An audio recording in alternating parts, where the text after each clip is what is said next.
DJ Fuse of Digital Underground. As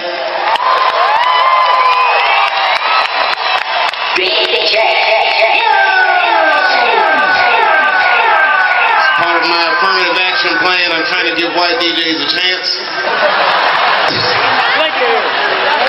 People like Fuse have played in hip-hop's minor leagues for years so that Eminem could be in the majors. I'm just fucking with you, Fuse. This is not the minor leagues. Fuse brought sound effects too. We have tons of them. We do this all the time. Fuse, give me a sound effect. Yes, that's I don't know what the fuck that is. What else you got, Fuse? Give him a minute. This motherfucker's surfing the web during the show. This is money well spent. He's probably uploading this show right now to YouTube so he can see what's bullshit? Oh no, there's a heckler in the audience.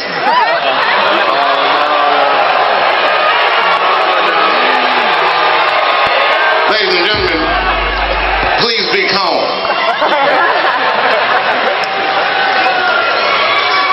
So anyway, this is like some rock star shit, and I see security is, I don't know what security is doing. There's a lot of hubbub around. Don't fuck with the man in the yellow shirt.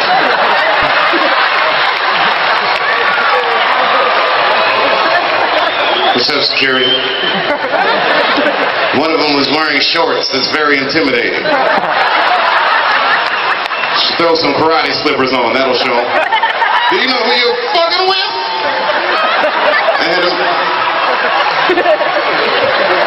I do shit like that. I go to Chinatown and wear karate slippers just to intimidate motherfuckers.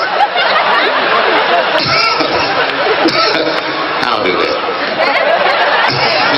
That would be funny though if I was sneaking up on people in Chinatown. Well, you got them on too, nigga.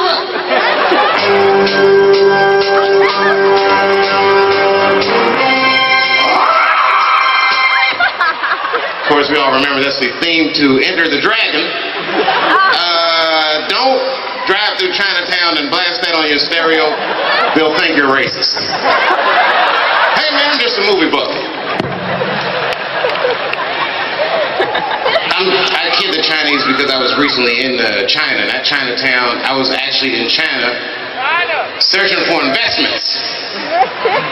Dave Chappelle is trying to diversify his career because I've learned how flimsy shit can be. And I did make an investment. I bought a house just outside of Shanghai, ladies and gentlemen, $450,000 American dollars. It is a 18-room mansion. Thank you. It's made entirely out of Legos. Everyone just relax. It's Chinese building material. Live in a house of poisonous toys. As a matter of fact,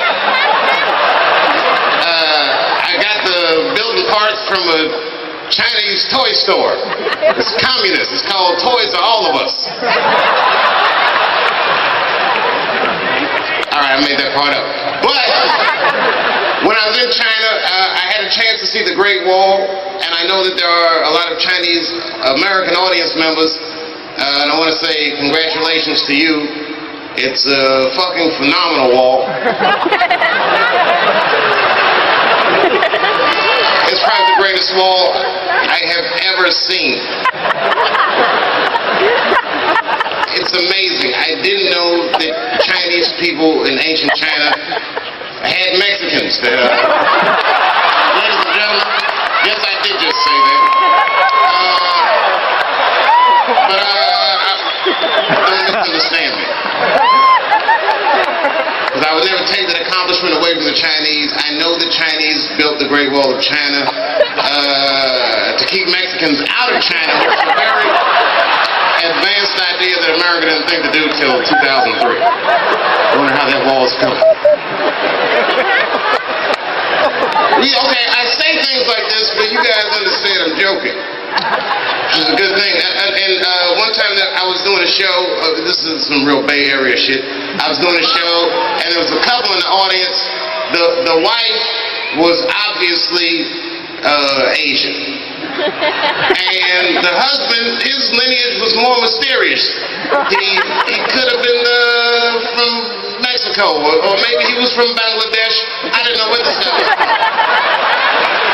Now, I'm a tactful person sometimes, but in this particular instance, I wasn't tactful. I actually asked him. I said, so hey, where are you guys from anyway? And the wife was offended.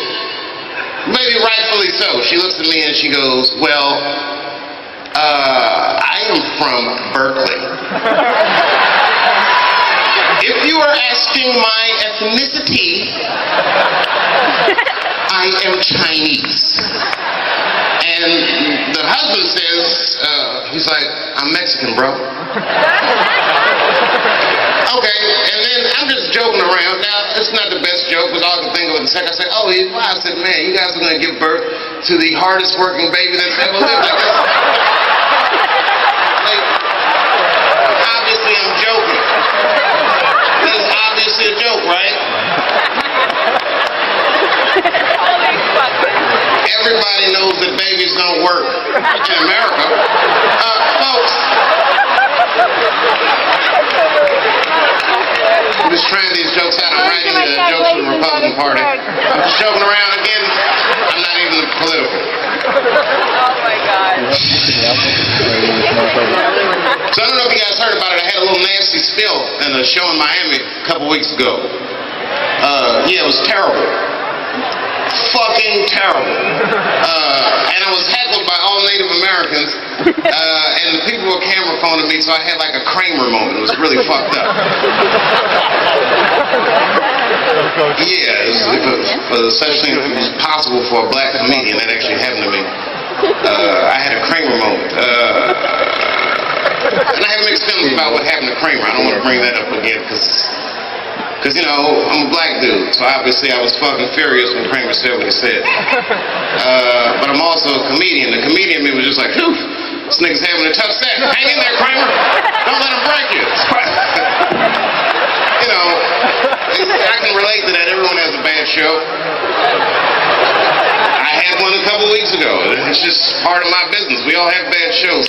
But rarely do you have a show that's so bad that you have to meet with Jesse Jackson within a week afterwards. That's a really bad show.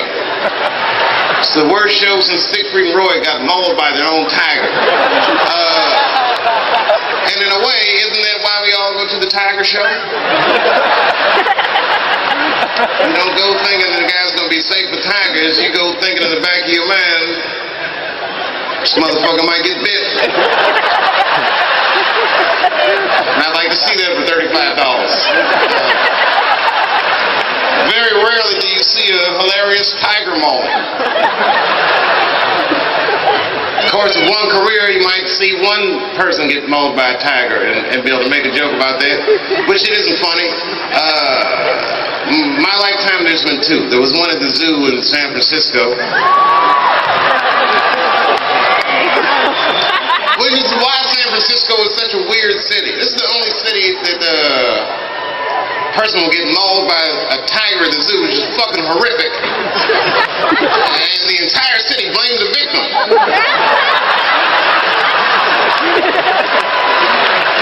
He was teasing that tiger. So the fuck what? The tiger is not supposed to jump out of this hole under any circumstances. They shouldn't,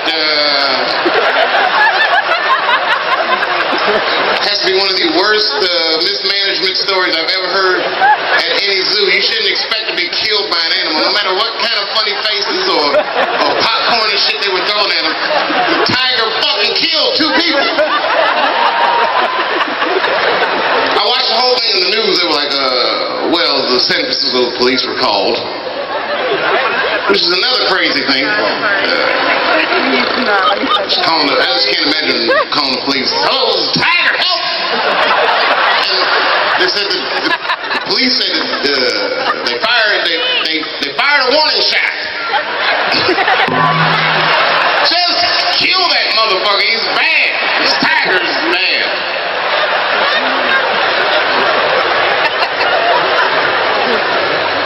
This tiger's not rehearsing. The news said that the tiger chased one of his victims 300 yards. God damn. 300 yards. That's 3 football fields. You know how fast you have to run to outrun a tiger for 300 yards? That is fucking amazing. Probably woke up in the hospital with an NFL recruiter standing over his bed. You did good, son. Damn good. I know this is a bad time, but I'm with the Cincinnati Bengals. And you have the right stuff. That's what he wants to hear.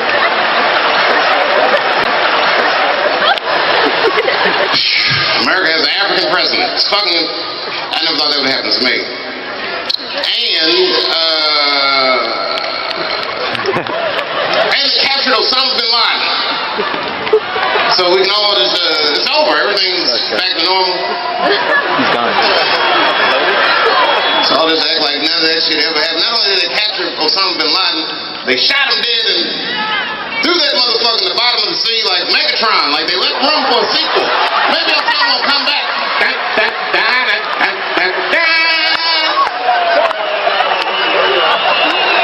I am pessimist prime, motherfucker. I don't believe any of this shit. I could be coming back any minute. Nobody, I need some proof.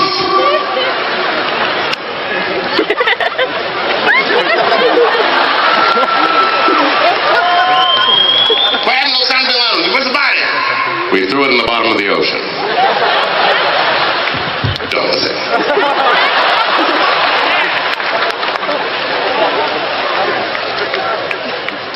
What a shitty hiding place he had. He had an apartment in Kabul. All this time we were looking in caves. Turns out he had a 3-bedroom. We busted in on that motherfucker. He was cooking eggs. America breathes. He was looking out the window. He wasn't even thinking about the World Trade Center. He was just thinking about how wild life can be and just moving on with his life. Oh, yes. Motherfucking Facebook page was still open. What a wild life it's been.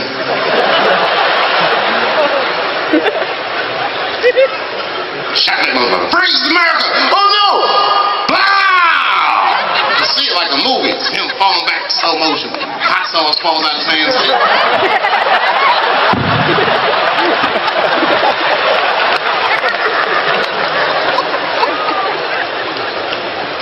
Take him to the bottom of the ocean.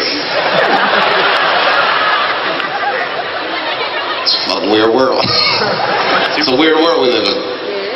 And the president's black.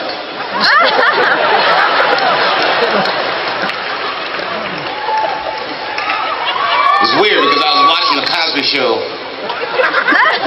And it was the one where Rudy got a dog. And then I realized I was watching CNN and it was Barack and the... Not Rudy at all.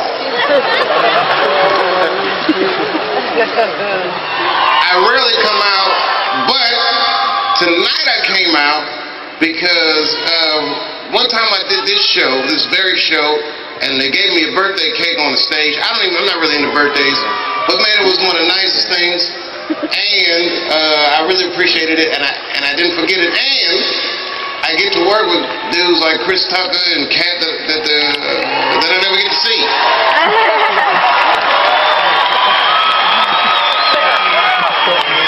And I rarely get to see them. It's my own fault. I live in the middle of nowhere.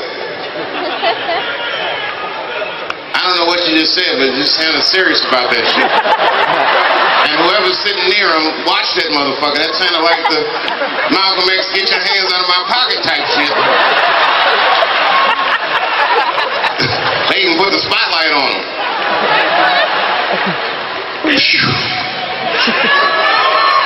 Alaikum salam to the Muslims, Ramadan Mubarak to the Muslims. I didn't know there were so many Muslims here. Everyone relax.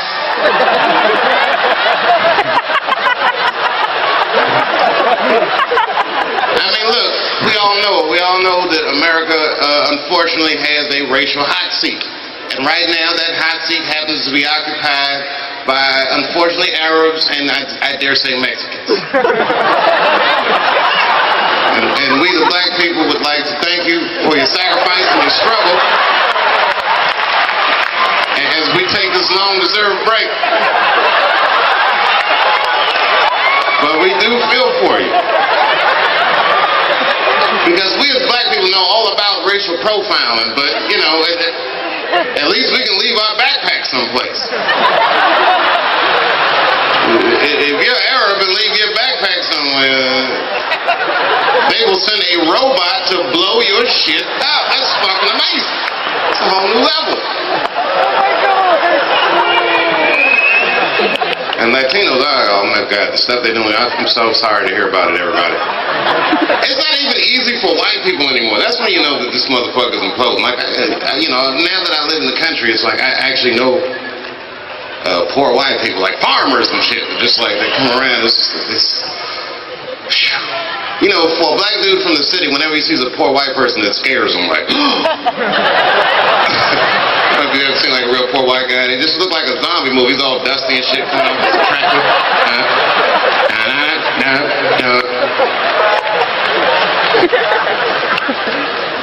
We're all in it together.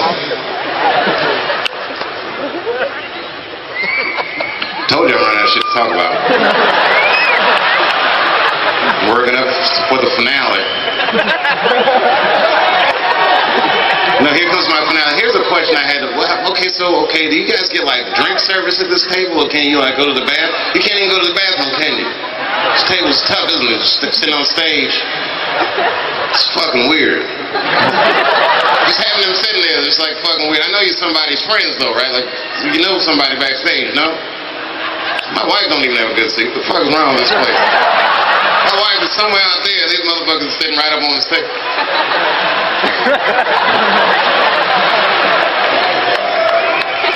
I'm totally joking. I don't mind you being there. It does make me a little nervous, but I'm assuming that someone with the yellow shirt patted you down. Lost some karate slippers on him.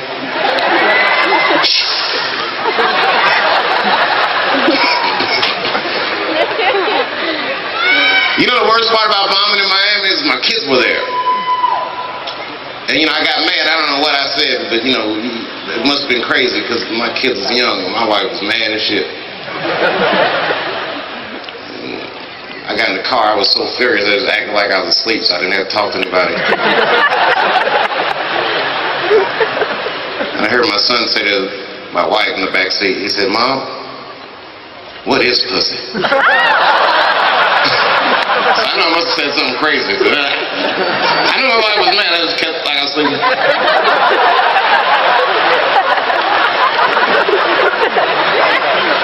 She said, "Son,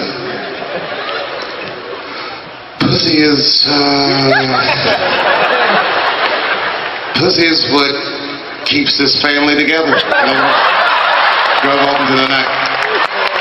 I love you, San Jose. I thank you. It's good to see you again. Good night.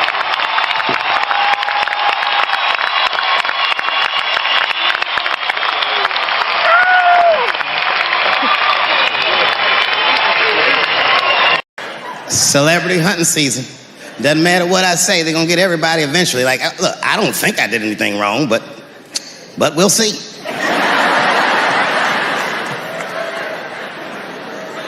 They even got poor Kevin Hart. Can you imagine such a thing? Kevin Hart, let me tell you something. It was Kevin Hart's dream to host the Oscars. That's what he told me. And I remember when he told me, because I was thinking to myself, well, that's an awfully strange dream for an African American. Kind of nigga dreams of hosting the Oscars. Kevin did, that's who. And he did it. Against all the odds, Kevin became the most famous comedian this world has ever seen, and he got the job that only one black man before him had had. He was going to host the 80th Oscars. And I don't know what you know about Kevin, but I know Kevin Hart is damn near perfect. As close to perfect as anybody I've ever seen. In fact, Kevin is precisely 4 tweets shy of being perfect. 10 years ago, Kevin had made some very homophobic comments. And I'm not going to repeat what he said because this is Atlanta.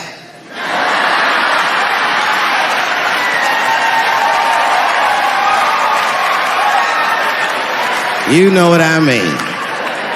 I'm sure there's a lot of gay men here tonight with their wives.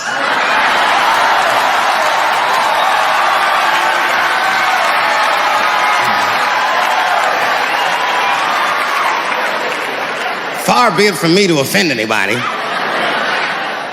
All right, I'll tell you what he said. But just remember, these were not my words. These were Kevin's words. And it was a long time ago. And I'm paraphrasing because I'm not good at telling other people's jokes. Okay, Kevin said that if his little son was demonstrating or exhibiting homosexual behavior around the house, that he'd chastise him. He'd say, hey, that's gay. And then he said he would smash a dollhouse over that child's head. Ooh, the gay community was furious. And I don't blame them. I got a lot of gay friends. And all of them, 100% of them, all have told me fucking horror stories about the shit they had to go through just to be themselves. Crazy, crazy stories. And in all those stories, I gotta say, not one of them has ever mentioned anything like their father smashing a fucking dollhouse over their head. Because clearly Kevin was joking. Think about it. You would have to buy this nigga a dollhouse to break it over his head in the first place. Does that sound right? Is anybody gonna do that? The gay community was upset, and then they put so much pressure on the Academy of Motion Pictures and Sciences that they went to Kevin and said, if you don't apologize to that community, then you cannot host these Oscars. And then Kevin said, fuck it, I quit.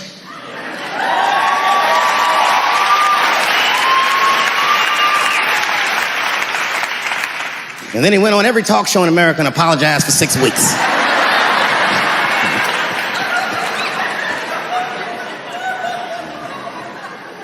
Kevin fucked up.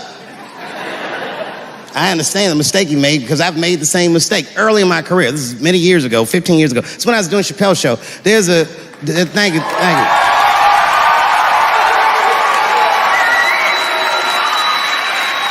On network television, they have a department that's called Standards and Practices. This is the department that tells you what you can and cannot say on television. And if you're doing your job well, you should never hear from them. But if you're making Chappelle's show, you'll hear from these motherfuckers all the time.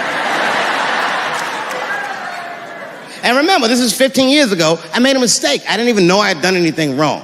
I had written a sketch that had the word faggot in it.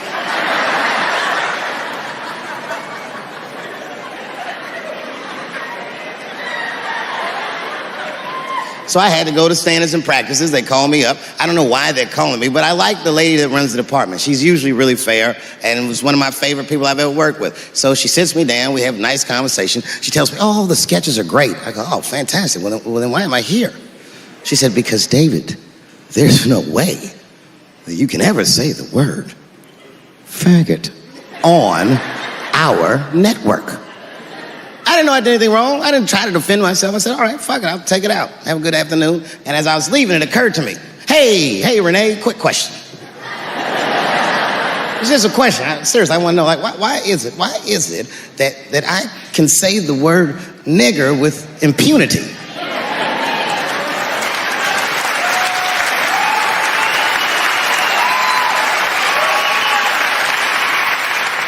But I can't say the word faggot. And she said, because, David, you are not gay. I said, well, Renee, I'm not a nigger either.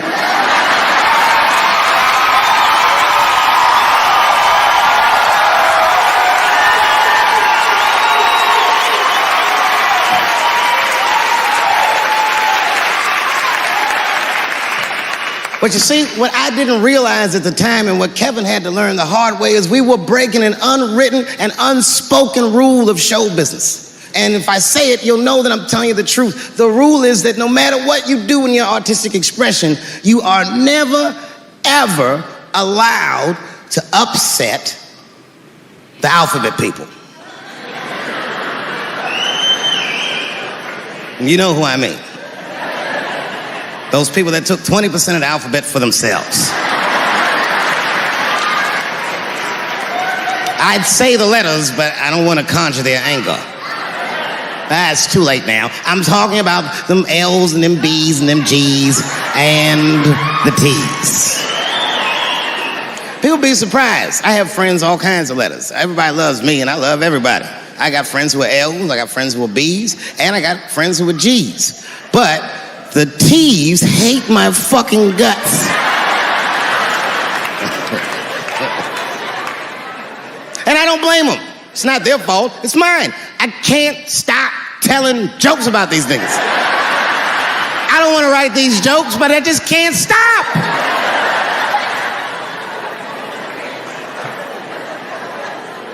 You know, you hear all those letters together all the time, LBGT, LBGT, and you think it's just one big movement. It's not. All those letters are their own movement. They just travel in the same car together. And my guess is,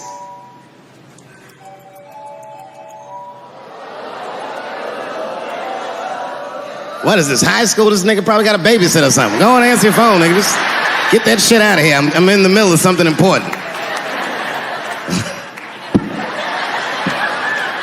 Wouldn't it be funny if we made fun of him? He's like, and he went outside like, hello? Mama's dead. Oh no! Mama's dead.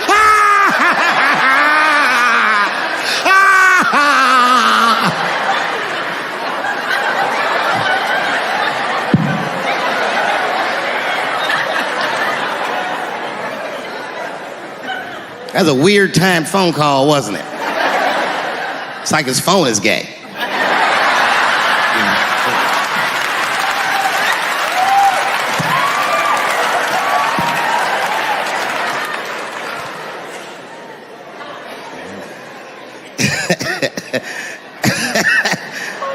Like I was saying, my guess is the G's are driving that car. That makes sense to me, because there's white men in the G's. And these people are trying to get around discrimination and oppression. And you know how white dudes are. We know these roads. In fact, we built these roads. The rest of you buckle up. We'll get you to where you want to go. So the G's are just driving the car. Of course, next to the G's in the passenger seat is the L's. Everybody likes the L's, except for the G's. I don't know what that's about. I just know the G's don't like them that much. And the G's always say like little subliminal digs on them. It's unnecessary shit. It's not mean, but you know what I mean? They just be like, I wouldn't wear that. The only thing that breaks the tension between the L's and the G's are the B's in the back seat. That's right, there you go. Everybody scream out when you hear your letter.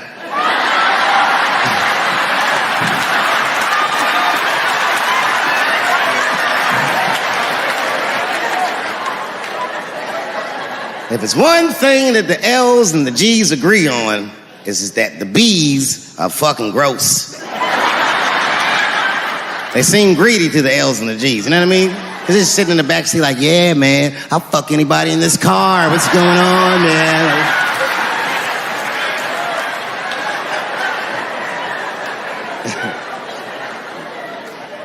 And sitting next to the B's, all the way in the backseat by themselves, looking out the window. That's the T's.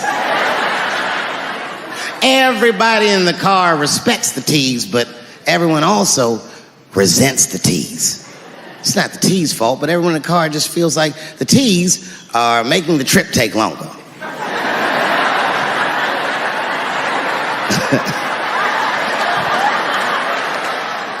Anything the T's say gets on everybody's nerves. And then the T's don't even say anything bad. They just be in the back talking to themselves. I'm hot. Shut up. Shut the fuck up, okay? Just roll the window down, you bitch. I don't know what you... What? Just said I was hot. Could you pull over at the next exit? I need to use the restroom. There is not a restroom for you for 4 states, nigga. Will you just shut the fuck up so we can get where we're going?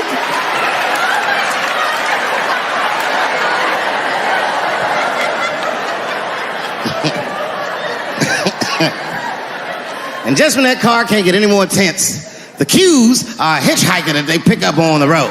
Some white dude in booty shorts is walking down the freeway.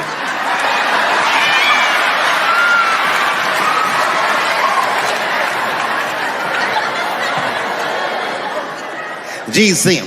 That guy might be one of us. Hey, are you okay? You need some help? And he come over there with them booty shorts leaning on the window. Hey, what's going on, fellas? Lady. Whatever pronoun makes you feel comfortable in the back.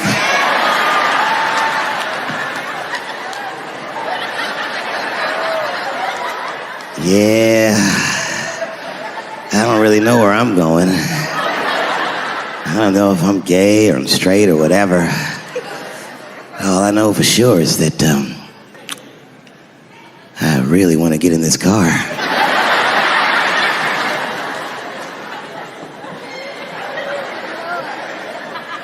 And they make him get in and sit in between the B's and the T's.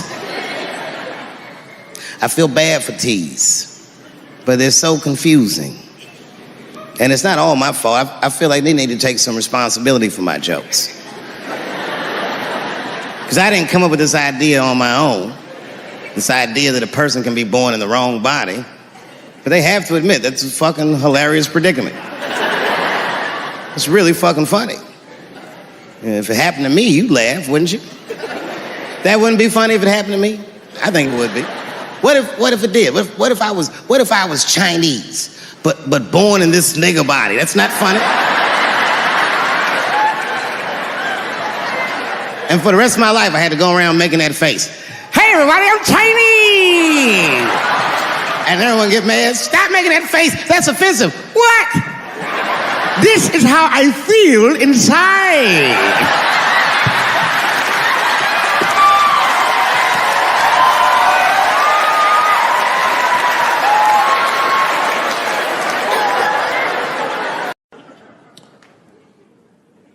The second time I met O.J. Simpson.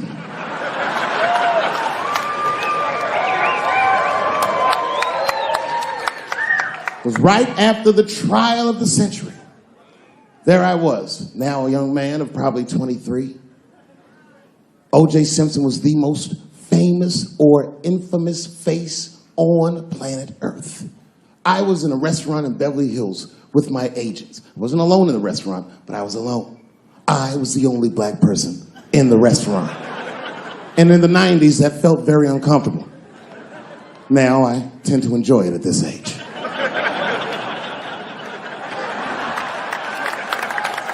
I was having dinner with my agents, celebrating a deal that they told me was lucrative, but I later learned fucking sucked. And suddenly, a group of women walked by. Every race was in that group. Black, white, Asian, Latina, white, and white again. They were all gorgeous. I watched them walk by. Then, I saw a familiar face. Al Collins, the man from the infamous Bronco chase, towards the door. Couldn't believe what I saw. And then, close behind him, was O.J. Simpson, newly released from jail. The restaurant fell still. I was shocked. I didn't mean to say it out loud, but it just came out. O.J. He stopped, turned around to see who said it, saw my black face, and correctly assumed it was me.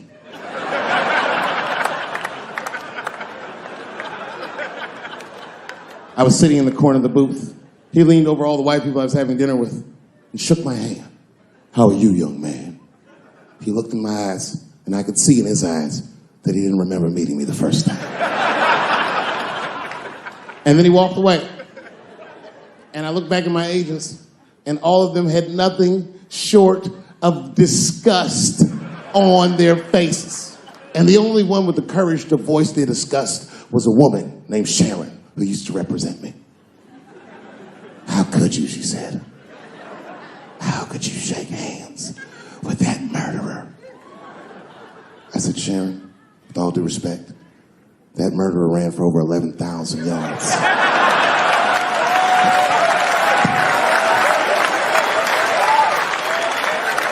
And he didn't fit. Glove didn't fit. Get over yourself.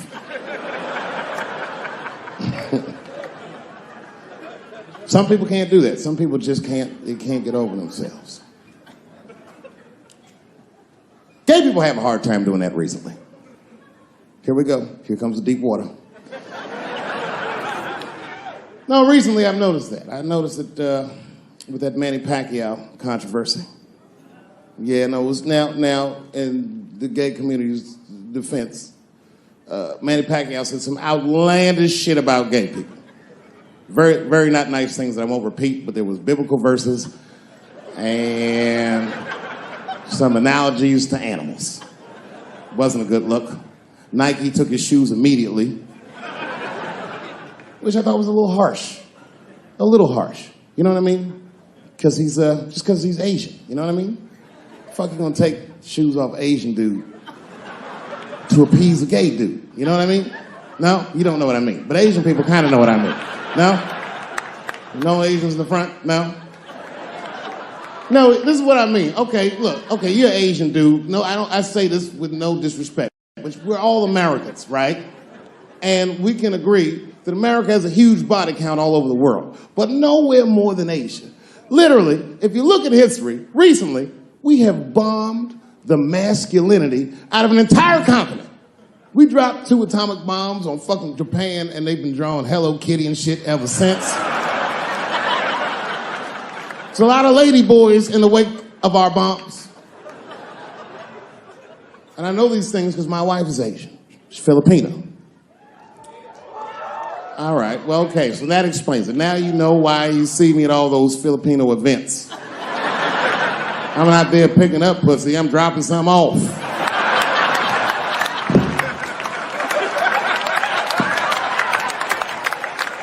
I take my wife to all that shit. I took my wife to see Pacquiao fight Mayweather. We sat ringside, okay?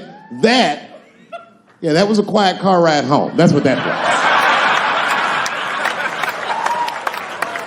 But if you know what's popping in the Philippines, you know that they got a whole generation of kids in the Philippines growing up without their mothers. Yes. A lot of women in the Philippines go to the Arabian Peninsula, they come to the United back home, which is still one of the #1 staples in the Philippines economy. Money that their expats send back to the Philippines. The men, on the other hand, are left rearing children, twiddling their thumbs, waiting on their wives' checks. These men have been fucking emasculated. And then suddenly, a boxer rises from amongst them and reinstates their manhood with his motherfucking fist. This is not the guy you're supposed to ask, what do you think of homosexuals? He's not your champ. Shit. That's why I don't have a sneaker deal, because if you say something that people don't like, they'll take your fucking shoes off. Road ahead.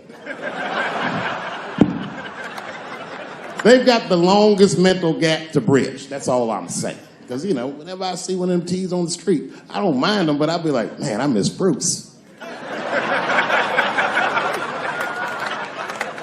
I'm sorry, guys. I'm 42. I remember Bruce Jenner. Before the Kardashians, before all that, this motherfucker was a white American superhero. It was amazing. He was beating Africans at track and field. We'd never seen anything like it. He was on my cereal box growing up. You know how much of that cereal I ate, nigga? I didn't know he was gonna do that.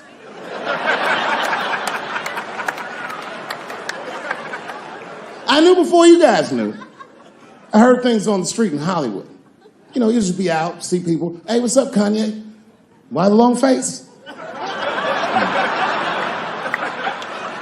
Nigga, you'll see. I got 2 mother-in-laws now. And when I heard he was gonna do it, I was scared. I didn't think the public was ready. I didn't think the media was ready. And you know what? I was wrong. Never seen anything like it. Welcome to the world, Caitlin. So long, Bruce. Hello. Somebody called me a nigga in traffic last Wednesday. It's so long, it takes a minute.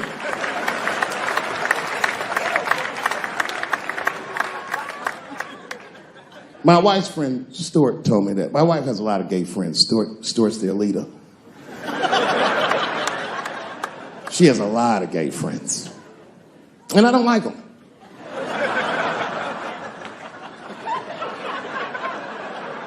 Not because they're gay, I'm just judging them on the merits of their character. They're just not nice dudes. They're fucking rude house guests. They're sitting on my couch, giggling with my wife, eating my motherfucking macaroons. And I come in, they act like the party's over. Hey, Stuart, what's going on? This guy talks to me the way a cat would speak if a cat could talk. Hi, David.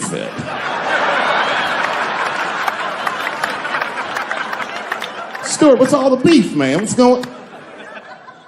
He always wants to have some kind of gay political argument. The last one was about a petition in federal court to take the words husband and wife out of the law. I said, well, why would you want those words out the law? He said, because it discriminates against same-sex couples. I was like, niggas, please save me the semantics. Just trust me, take your chips and get the fuck out of the casino. You're about to decide, talk that over amongst yourselves, and whichever one of you is gayer, that's the wife.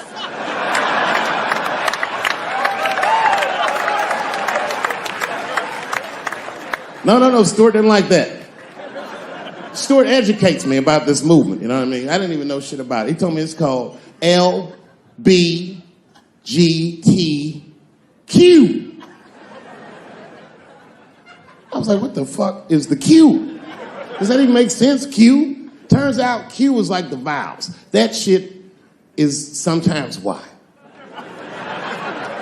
For gay dudes that don't really know they're gay. You know what I mean? Like prison fags who are like, well, I'm not gay, nigga. I'm just sucking these dicks to pass the time. I'm not G, I'm Q. Ugh.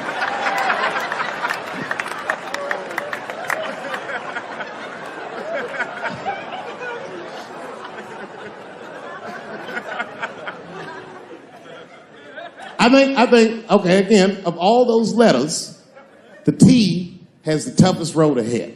In fact, I think the T should stand for tough. If Martin Luther King had a sneaker deal, we'd still be on the back of the bus. They always true, the Nike exec come up, hi, Martin, we need you to tone down the talk of civil rights and blacks being humans. It's upsetting our southern distributors. But I don't understand. I thought that's why I had a sneaker deal in the first place. Not quite. Really, it's a walking shoe, and we like the marching, but try to understand. Fuck that shit. You know, I get it, though. I understand why gay people are mad, and I empathize. You know what? I'm just telling you this as a black dude. I support your movement. But if you want to take some advice from a Negro, pace yourself. These things take a while. Just because they passed the law doesn't mean they're going to like you. Because Brown versus the Board of Education was in 1955. I was shocked. Is this happening? Wait a minute. Is this a time in American history when an American can make a decision for themselves? And even though other Americans don't understand it, they'll support it and let this person live a happy life? Is this what's happening? If it is, then good for America. That's Dave Chappelle, the American. Although Dave Chappelle, the black American, he was a little jealous. I was like, how the fuck are transgender people beating black people in the discrimination Olympics? If the police shot half as many transgenders as they did niggas last year, it'd be a fucking war in LA. I know black dudes in Brooklyn, hard street motherfuckers that wear high heels just to feel safe.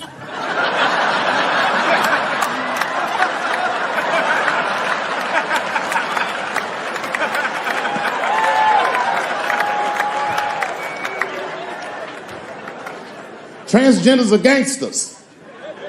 I used to do business with a transgender in Hollywood. Man, everybody would be scared of her in the boardroom. She walk in there, newly minted woman, high heels, purse. Shit.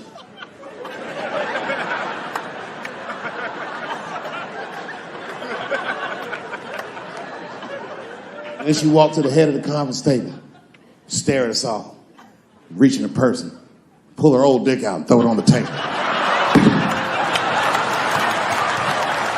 Let's talk business, gentlemen. Ah!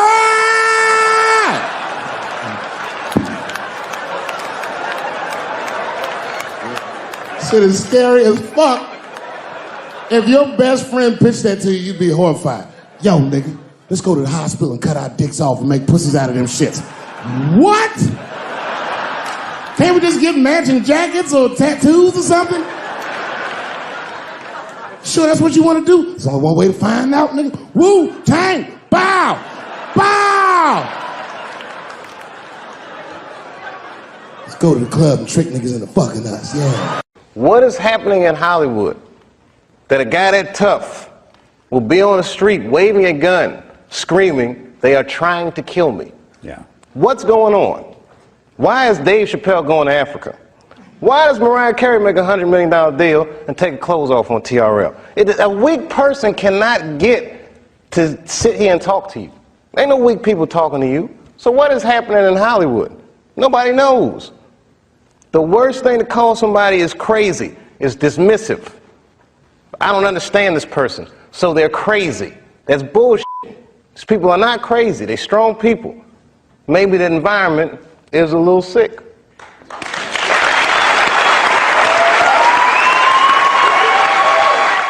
I watched one of these nature shows one time, and they were talking about how a bushman finds water when it's scarce. And they do what's called a salt trap. I didn't know this. Apparently baboons love salt. Okay. So they put a lump of salt in a hole, and they wait for the baboon. The baboon comes, sticks his hand in the hole, grabs the salt makes his hand bigger, and he's trapped. He can't get his hand out. Now, if he's smart, all he does is let go of the salt. Baboon doesn't want to let go of the salt. Then the bushman just comes, takes the baboon, throws him in the cage, and gives him all the salt he wants. And then the baboon gets thirsty. The bushman lets him out the cage. The first place the baboon runs to is water. The bushman follows him, and they both drink to their fill. And in that analogy, I felt like the baboon. But I was smart enough to let go of the salt. I gotta tell you something, and I don't talk about it often. Have you ever worked all your life for something and have it not work out? That happened to me. It was tough. Think about it. I was gone for 12 years. It's not a little bit of time. It was hell. I watched other niggas that I knew become very famous. I watched the world go on without me. I mourned the loss of it, and after a while, I didn't care. Coming back was terrifying. I understand what I am. I really do, more than anybody. Like when they write about me in history, I'll be dead reading it like, yeah, I knew they'd say that. I swear to God, this might be the noblest of professions. Robin Williams had a bar that I loved. He said, comedy is the only job you can have where you can use everything you know. And that's true. You can use more than you know. You can use what you think. Use it. Don't be afraid. Don't let these bitch-ass niggas button your lip. Say it anyway. You can't get unfamous. You can get infamous. Right. But you can't get unfamous. Right. Mom. You have no idea what I put this woman through. If you had just given birth to me, that would have been more than enough. But the fact that she raised me and raised me well, we had a real oral tradition in our house. I knew the word griot when I was a little boy. A griot was a person in Africa who was charged with keeping the stories of the village. Everyone would tell a griot the stories, and they would remember them all so that they could tell future generations. And when they got old, they'd tell them to someone else. And they say in Africa, when a griot dies, it's like a library was burnt down. And my mother used to tell me, before I ever thought about doing comedy, she said, you should be a griot. And she'd fill me with every story of black life. You know, she's educated in African-American studies, and she would let me understand the context that I was being raised in. That I'm being raised in a hostile environment that I have to tame. By the time I was 14 years old, I was in nightclubs, mastering an adult world. It was terrifying. The crack epidemic was going on, and my mother would hear gunshots outside and be scared to death. Maybe it's my son. But early in my career, if you remember, Mom, you used to sit in the club with me. She'd do a full day of work. You'd be back there falling asleep, just waiting for me to go on. She would watch my show every night. Do you know how long that car ride is home?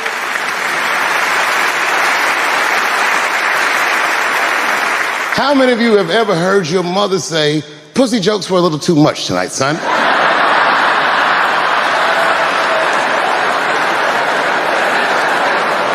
I was a soft kid. I was sensitive, I'd cry easy, and I would be scared to fist fight.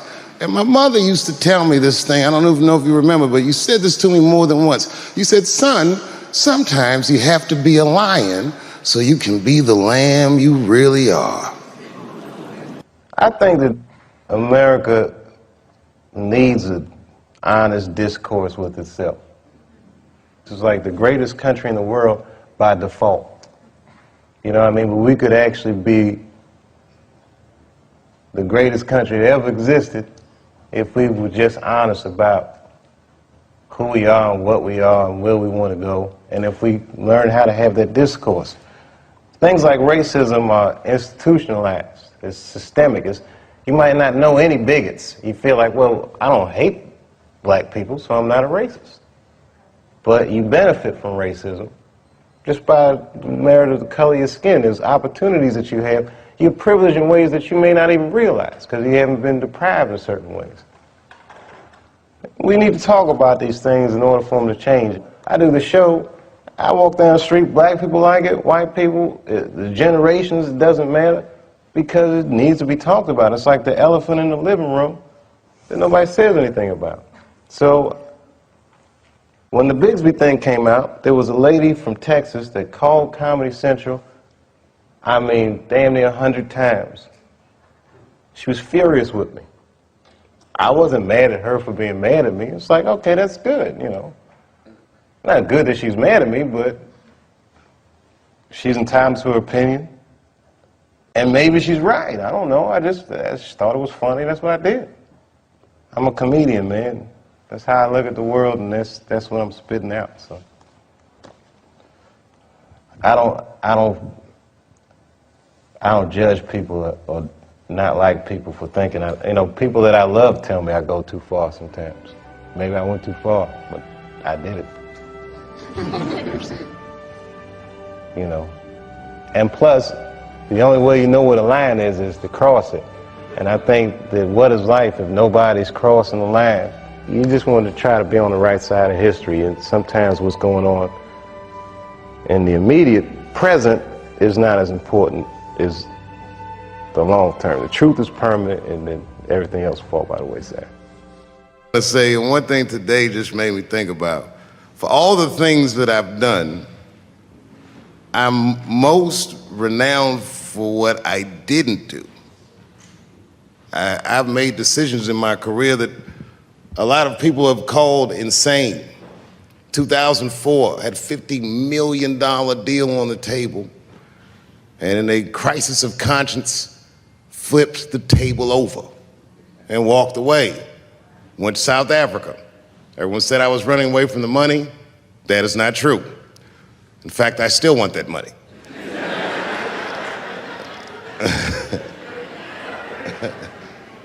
The idea that I wanted to just share with you guys is the idea that sometimes you do what you think is best, whether anybody understands it or not.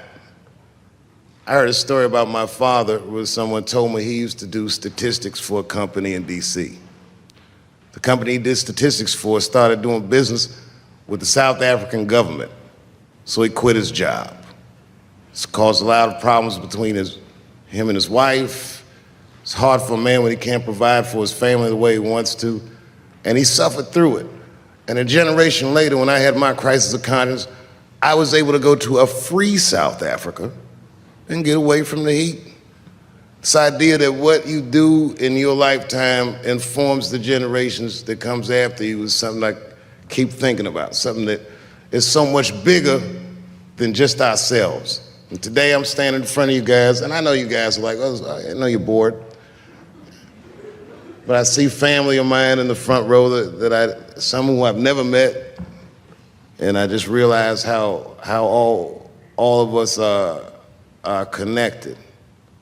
That my great-grandfather built something more substantial than buildings. He built a community, and he built, more importantly than a community, he built a way. You know, so I'm very grateful. Very grateful. Hello, police. I just saw him saying, you know what I mean? He's standing over like, so this is what black people talk about.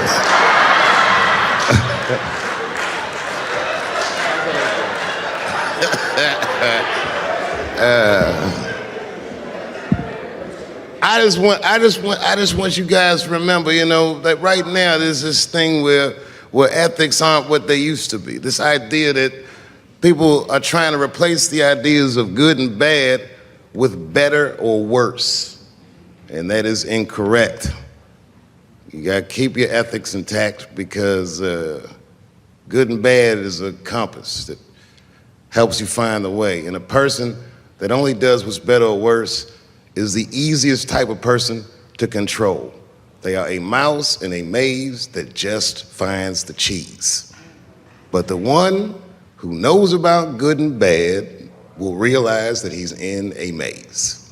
So, that being said, I just hope that all of you guys transcend whatever you see as your obstacles, and that you live outstanding lives, and that you stay connected to your communities because you have so much power there, and that you grow your communities and you diversify your communities, and that you don't let anybody tell you you can't or to be afraid. It's okay to be afraid because you can't be brave or courageous without fear.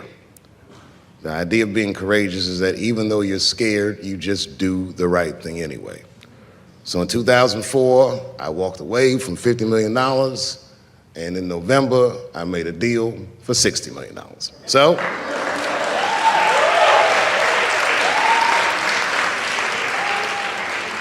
although I am not the most famous comedian of my time, I would like to know what their great-grandfathers did. I'm very proud today. Thank you very much.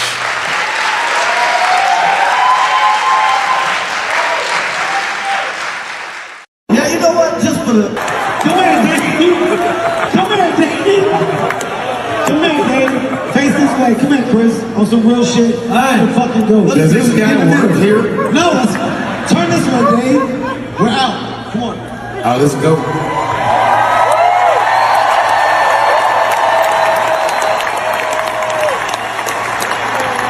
Hey guys, you can't make history without people at the end of the day. Kevin, wait. What? My tequila? Is this your tequila? Yes, Dave, it's my tequila. Yes, Dave. Dave, don't let, no, Chris, give it to the handler. Give the fucking goat to the goat trainer. No, give this nigga to me. No, I'm not gonna do that. Sir, get the fucking goat from Dave.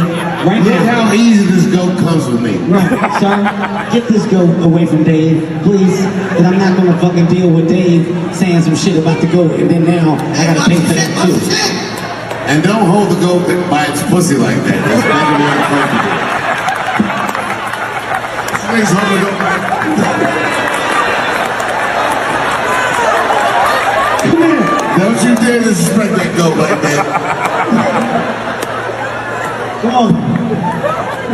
Here, Chris. Boy, I had a lot to drink, I gotta tell you. Dave, here. Here. Here.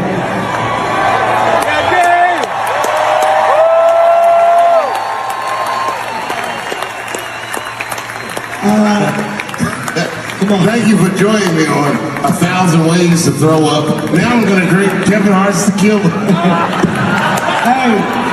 We're gonna end with a fucking bang, man. New York, it doesn't feel right if you're not at the Garden. You guys are the Garden. By the way, we love you. We fucking love you. We love you. What a night. Dave, get your drunk ass off. No, wait.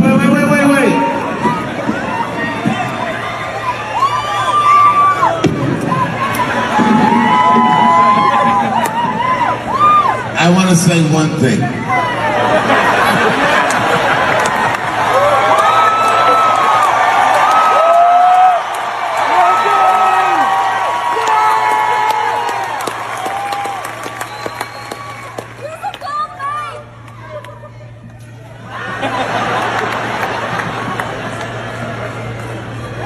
Listen.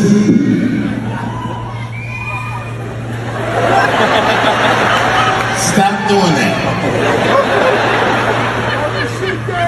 The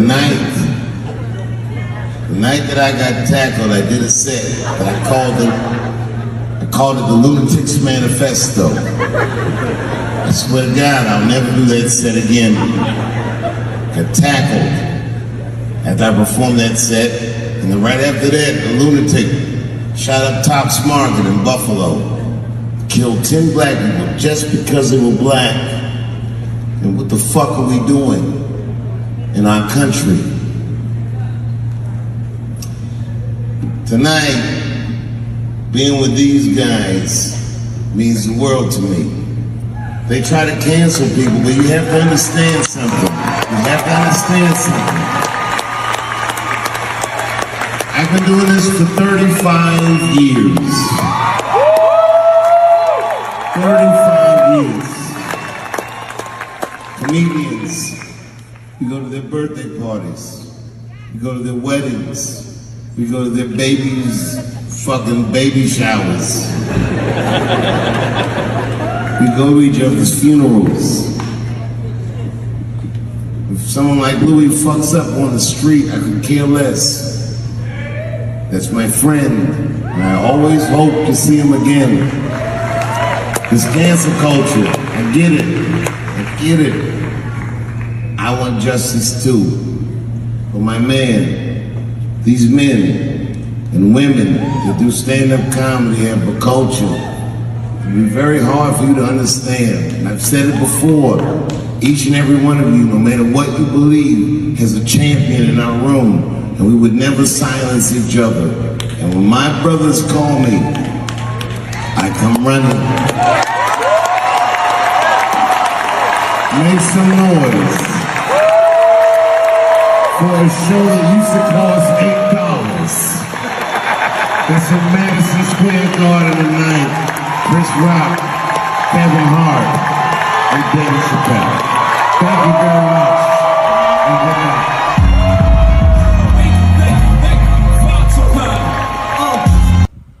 Hello, xin chào mọi người nhé. Hôm nay em sẽ giới thiệu cho mọi người cái hũ kem massage dành cho mặt, hũ kem massage dành cho da mặt tại spa nhé. Đây là một hũ kem được chiết xuất từ từ Nhật Bản, Keroa này là Nhật Bản nhé. Đây là hũ kem mà được chiết xuất từ Nhật Bản nhé. Mọi người đều có thể thấy là dòng kem mà những cái dòng kem mà xuất xứ từ Hàn Quốc. Nếu những cái dòng kem mà xuất xứ từ Hàn hay là từ Nhật, những cái dòng kem rất chi là hiện đại rồi nha. Và những cái dòng kem mà rất chi là tiên tiến và bậc nhất rồi. Đây ạ, mọi người có thể thấy đấy. Đây là cái dòng kem mà tuyệt vời luôn. Cái dòng kem này thì nó có cái này thì chuyên sử dụng tại spa, hoặc là cá nhân nào mình có thể mua về nhà mình sẽ sử dụng. Nhưng mà cái hũ này hơi to, nếu như mà mình mua về nhà thì sẽ lâu sử dụng. Như em thì em sử dụng tại spa. Đây ạ, đây là hũ kem massage tại spa nhé mọi người nhé. Thành da dành đấy, cái này thì dành cho tất cả các loại da, thường là da thường, da khô, da hỗn hợp, da dầu và da nhạy cảm đều có thể sử dụng được kem này nhé. Cái kem này thì mình sử dụng tại spa cũng như là sử dụng tại nhà cũng được. Mình cũng có thể mua về để sử dụng tại gia đình, nhưng mà nó hơi to nên là nếu mà sử dụng tại gia đình mình có thể gom mua chung.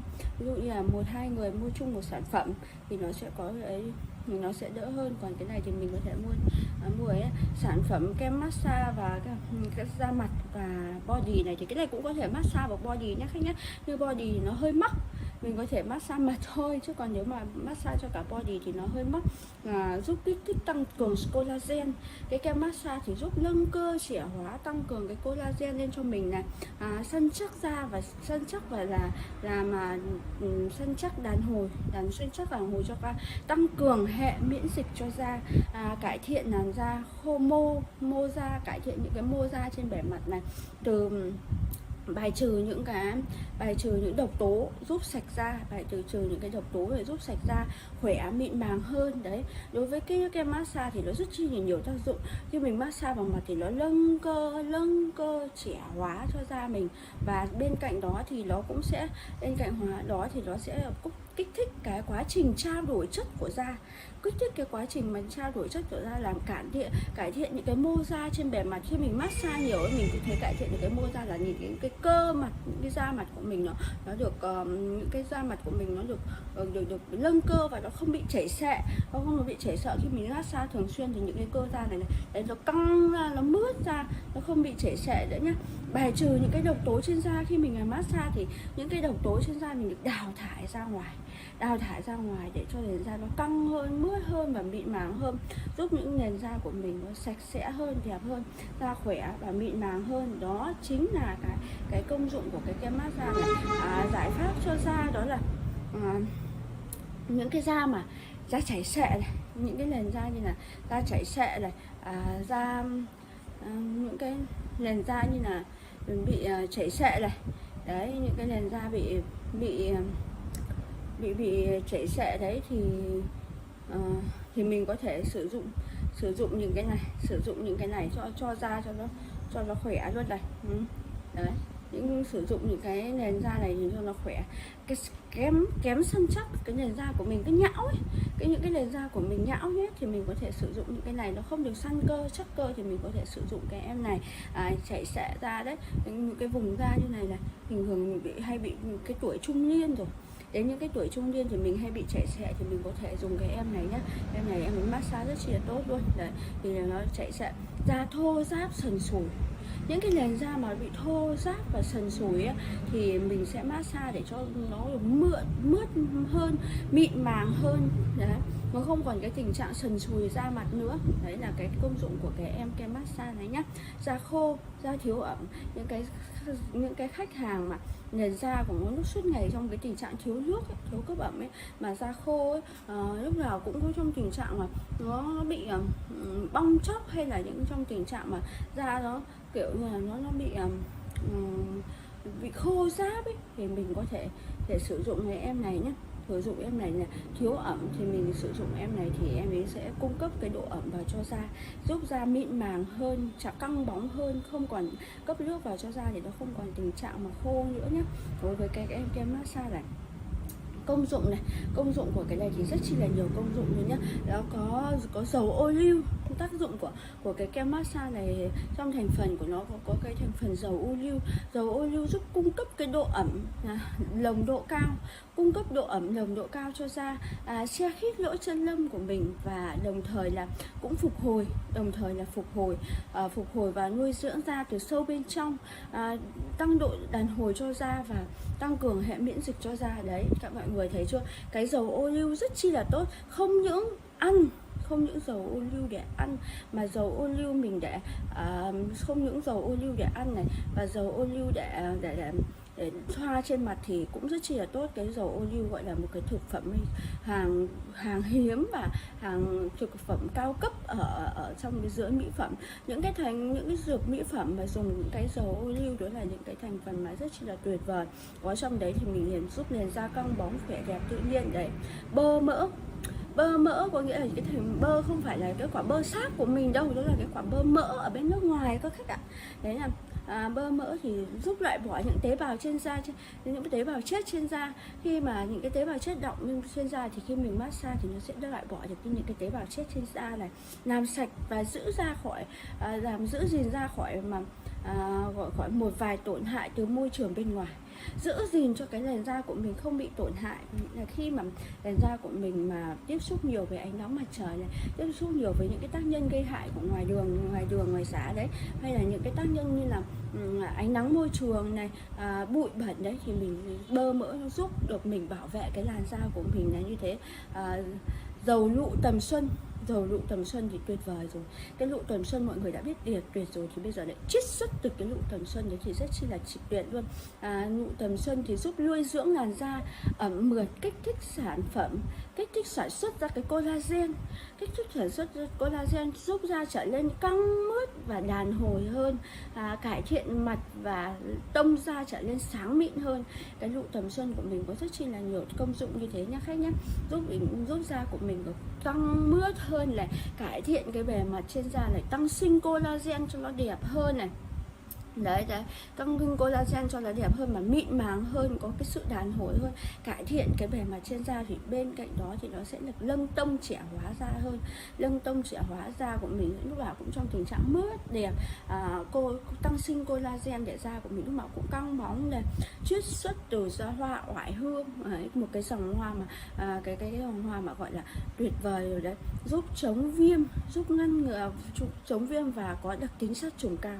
Đấy, khi mà da mình bị tổn thương thì khi massage, những cái em massage này vào thì da của mình nó sẽ được lành tính hơn, nó nhanh hơn, bài trừ độc tố, giúp là cái hoa oải hương ấy còn bài trừ độc tố này, giúp ngăn ngừa những vi khuẩn hình thành nên mụn trứng cá, làm giảm sưng đỏ. Đấy, mọi người thấy chưa, khi mà cái em kem massage này thì nó lại được ngăn ngừa được cho mình cả mụn nhá, ngăn ngừa được cho mình cả mụn trứng cá, mụn đầu đen, mụn mủ đấy, giúp mình giảm sưng đỏ này, giúp mình giảm cái tình trạng mụn trứng cá trên da. Thế nên là em khuyên mọi người vẫn nên là một tuần mình đi chăm sóc da 3 lần hoặc ít nhất là 2 lần, và nếu mà không có điều kiện thì mình có thể đi chăm sóc da tuần 1 lần để nó cải thiện cái lưng cơ mặt, căng cơ mặt đẹp hơn này, chăm sóc da nó đẹp hơn này. Đấy, chăm sóc sản phẩm này thì rất chi là tuyệt vời là như thế.